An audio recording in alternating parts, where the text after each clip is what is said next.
बिस्मिल्लाहिर्रहमानिर्रहीम इय्याका नअबुदु व इय्याका नस्तईन। व्यूअर्स, मैं हूँ जाहिद अज़ीज़ लंगर गपशप के प्लेटफॉर्म से।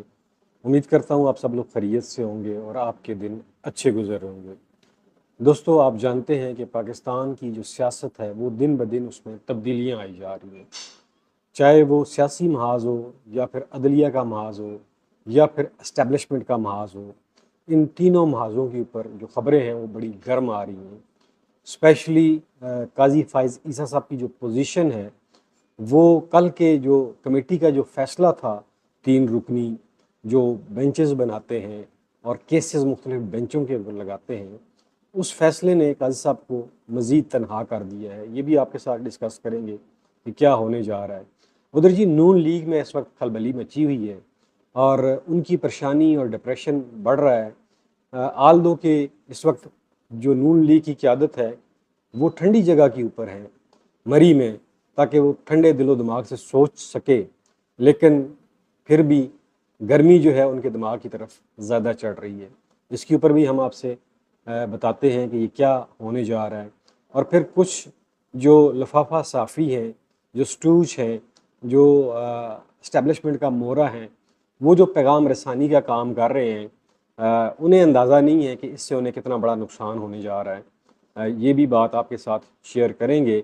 और सबसे पहले हम बात करते हैं जी कि अदलिया की जो मखसूस नशिस्तों का मामला था, उसके ऊपर आप जानते हैं कि जो नून लीग की लाइफ लाइन थी वो काजी फ़ाइज़ ईसा साहब थे, और वो लाइफ लाइन जो है वो अपने आखिरी लम्हात में है, नज़ा की हालत में है, क्योंकि नून लीग ने रिव्यू पटिशन दायर की और उसके ऊपर कल कमेटी का इजलास हुआ।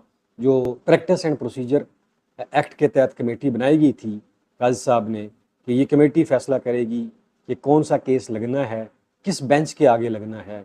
उस कमेटी में 3 सीनियर तरीन जो जज होते हैं वो मेंबर होते हैं। उसमें एक जनाब काजी साहब थे, दूसरा जो फ्यूचर के चीफ जस्टिस हैं जस्टिस मंसूर अली शाह साहब, और जस्टिस मुनीब अख्तर साहब थे। कल जब ये मामला कमेटी में टेक अप किया गया, तो जब रिव्यू पटिशन की बात की गई कि नून लीग की रिव्यू पटिशन लगाई जाए, काजी साहब ने कहा, तो उसके ऊपर मंसूर अली शाह साहब ने कहा कि अभी तक फुल कोर्ट का जो जजमेंट है, फुल जो जजमेंट है, डिटेल जजमेंट नहीं आई, लिहाजा ये रिव्यू पटिशन नहीं लग सकती। उसके ऊपर काजी साहब थोड़े से बरम हो गए। उन्होंने कहा जी ये देखें जी, ये आइन में ये लिखा हुआ है, ये इनका बुनियादी हक है, ऐसे ऐसे सारी बातें वो करते रहे। तो उसके ऊपर फिर मुनीब अख्तर साहब ने उन्हें टोका। उन्होंने कहा जी काजी साहब, आप देखें कि शाह साहब ने जो बात की है वो आइन और कानून के मुताबिक है। जब तक डिटेल जजमेंट नहीं आ जाती तब तक हम रिव्यू पटिशन कैसे लगा सकते हैं, ये आइन इसकी इजाज़त हमें नहीं देता। तो ऐसी जल्दी क्या है इस पटिशन को। पहले कई ऐसे केसेस थे जिनके फैसले आए और उनकी जो जजमेंट है, डिटेल जजमेंट आने के बाद उनका रिव्यू पटिशन लगा, तो ये समझ से बालातर है। तो उस वक्त काजी साहब जो है वो थोड़ा सा लहजा ऊंचा किया, और मुनीब अख्तर साहब ने भी फिर कोई लिहाज नहीं किया और उन्हें कहा कि डोंट शूट एट मी। तो ये सारा सीन वहाँ पे हुआ। और फिर आगे एक और मामला जब आया तो उसमें डिटेल जजमेंट जो है वो अभी तक नहीं आई थी उसमें भी, और वो 5 रुकनी बेंच का फ़ैसला था, तो उसके ऊपर भी रिव्यू पिटीशन आई हुई थी। तो उसके ऊपर फिर मुनीब अख्तर साहब ने कहा तो फिर इसको आप लगा दें। तो वहाँ पे फिर काजी साहब को बड़ी सुबकी हुई। तो काजी साहब को दूसरे लफ्ज़ों में पसपाई इख्तियार करनी पड़ी, और ये जो पिटीशन थी, रिव्यू पिटीशन, ये नहीं लग सकी। और फिर जो नून लीग के लोग थे वो जो शादियाने बजा रहे थे, जो जश्न मना रहे थे कि हमारी रिव्यू पिटीशन लग जाएगी, और उसमें मंसूर अली शाह साहब ने कहा था कि ये रिव्यू पिटीशन जो है ये 13 रुकनी जो लार्जर बेंच था उसी के सामने लगनी है।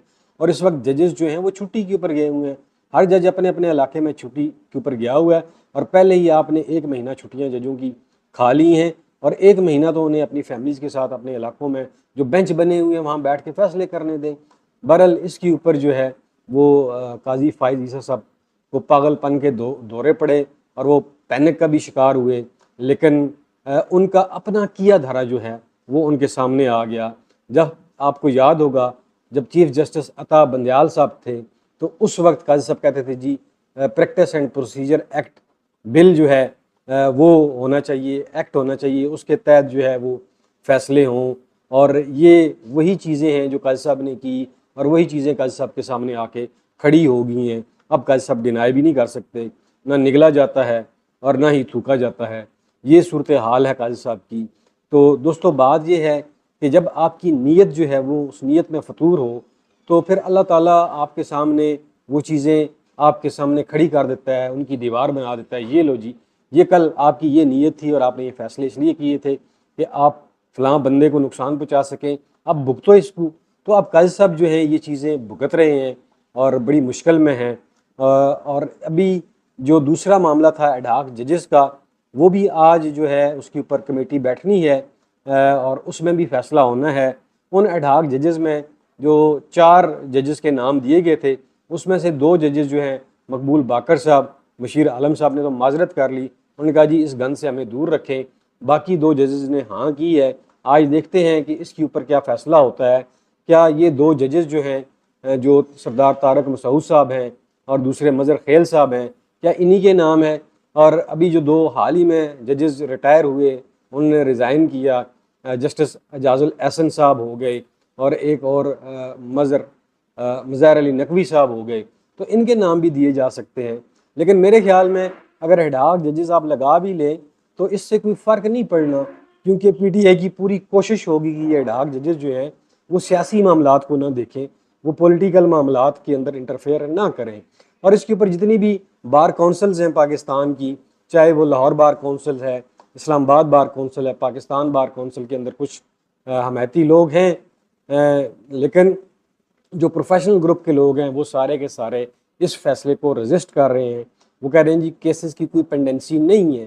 हालांकि केसेस अल्तवा का शिकार तो इसलिए हैं कि काजी साहब सिर्फ चंद मखसूस केसों को लेकर चल रहे हैं। जब से वो जज बने हैं 7-8 माह में उन्होंने देखें कि सारे जो सियासी नवीयत के मामलात थे, वो मामलात जिनसे नून लीग को रिलीफ मिलना था, मसलन नवाज शरीफ की नाअहली ख़त्म करना, एयरपोर्ट के ऊपर जाके उनके थंब प्रिंट लेना, ये सारे मामला जो हैं वो करते रहे। और बाकी जो अहम नवीयत के केसेस थे वो तो उन्होंने लगाए ही नहीं है। मसलन जो 8 फरवरी वाला मामला था, इलेक्शन में धांधली वाला मामला था, पीटीआई की जो एप्लीकेशन है वो अभी तक किसी बेंच के सामने नहीं लगाई गई है।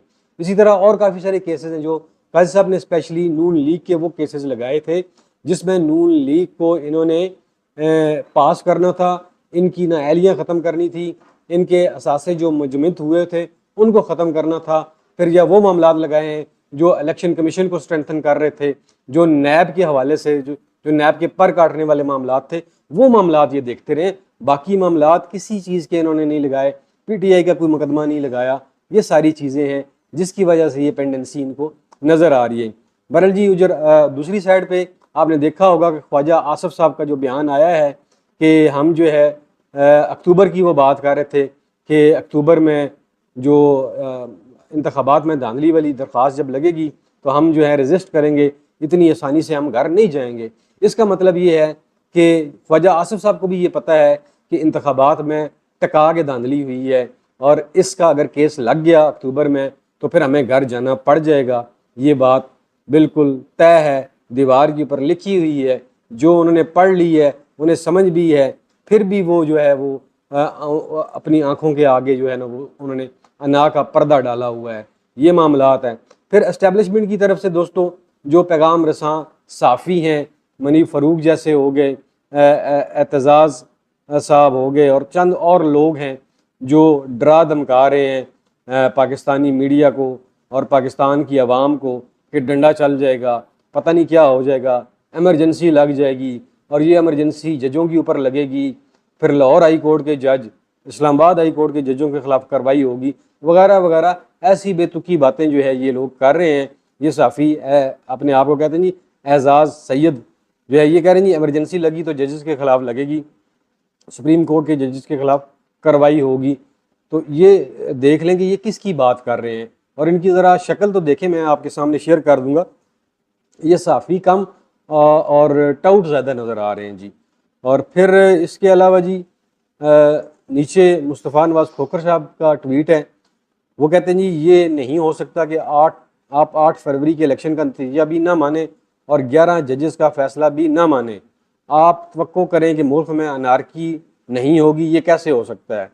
और फिर आगे जी रऊफ़ क्लासरा साहब का बयान है जी कि पीटीआई पर पाबंदी का मशवरा नून लीग से भी किसी ने नहीं दिया, इन्हें हुक्म दिया गया कि जाओ प्रेस कॉन्फ्रेंस कर दो, उन्होंने कर दी। उस दिन आपको 8 बजे के प्रोग्राम के लिए नून लीग का कोई बंदा नहीं मिल रहा था, आखिर में मोहसिन शहनवाज रांझा मिले। यानी कि ये इस कदर नीचे लगे हुए हैं, इस कदर इन्हें बूट चाटने की आदत पड़ चुकी है कि इन्हें कोई सुझाई नहीं देता। इनकी अपनी सोच जो है वो ख़त्म होगी, इनकी सोच अपनी बिल्कुल बंद हो चुकी है। ये जो इन्हें इस्टेब्लिशमेंट कहती है ये वही करते हैं, वही सोचते हैं।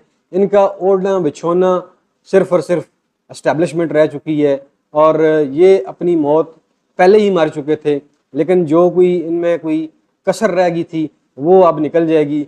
और जो लोग इमरजेंसी की दोस्तों बातें कर रहे हैं, तो आपने देखा होगा कि मुशर्रफ से ज़्यादा कोई ताकतवर अभी तक जर्नैल जिसने टेक ओवर किया हो मैंने नहीं देखा। उस दौर में जो इमरजेंसी लगी थी, उस इमरजेंसी के क्या असरात हुए थे, क्या वो इमरजेंसी टिक सकी थी, लग सकी थी? और उसमें जो वकलात तहरीक ने किरदार अदा किया, जो जजेस ने किरदार अदा किया, वो आपके सामने है। और अभी भी आप समझते हैं कि ये इमरजेंसी लगेगी।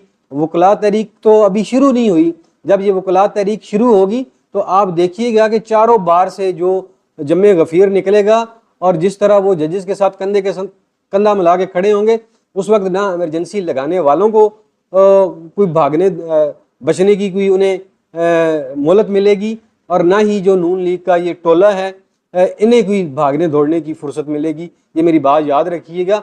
इमरजेंसी से मुल्कों को नुकसान होता है, फ़ायदा किसी का नहीं होता। ऑलरेडी जो है हम कर्ज़ों के नीचे दब चुके हैं। फॉरेन इन्वेस्टर पाकिस्तान में नहीं आ रहा, IMF हमें 1 रुपया देने के लिए तैयार नहीं है, वर्ल्ड बैंक हमें मुंह लगाने के लिए तैयार नहीं है। जो हमारे हमसाया मुमालिक हैं, जो हमारे ब्रदर इस्लामी मुमालिक हैं, वो हमारी मदद करने के लिए तैयार नहीं है। और यहाँ आप इमरजेंसी की बातें कर रहे हैं। तो इमरजेंसी जो है, जो भी लोग बात कर रहे हैं, ये सिर्फ और सिर्फ जजेस को डराने की बातें कर रहे हैं ताकि इनके ऊपर प्रेशर बिल्ड किया जा सके। तो इमरजेंसी लगाएंगे तो जजेस का क्या जाएगा? जजेस ने कोई PCO के तहत तो हलफ नहीं लिया हुआ, वो पाकिस्तान के आइनी जज हैं, वो पाकिस्तान के आइन के मुताबिक अपना काम कर रहे हैं। तो इससे नुकसान सिर्फ और सिर्फ अदारों को होगा, पाकिस्तानी अवाम को होगा और किसी को नहीं होगा। और ये इमरजेंसी मेरे ख्याल में चंद घंटे भी नहीं टिक सकेगी। ये मेरी बात आप याद रखिएगा दोस्तों। ये वीडियो उम्मीद करता हूँ आपको पसंद आएगी। इंशाल्लाह अगले व्लॉग के लिए इंतज़ार कीजिएगा। अगर ये वीडियो अच्छी लगे तो इसे लाइक कीजिएगा, चैनल को सब्सक्राइब कीजिएगा। अपना ख्याल रखिएगा। मुझे दीजिए इजाज़त। पाकिस्तान पाइंदाबाद।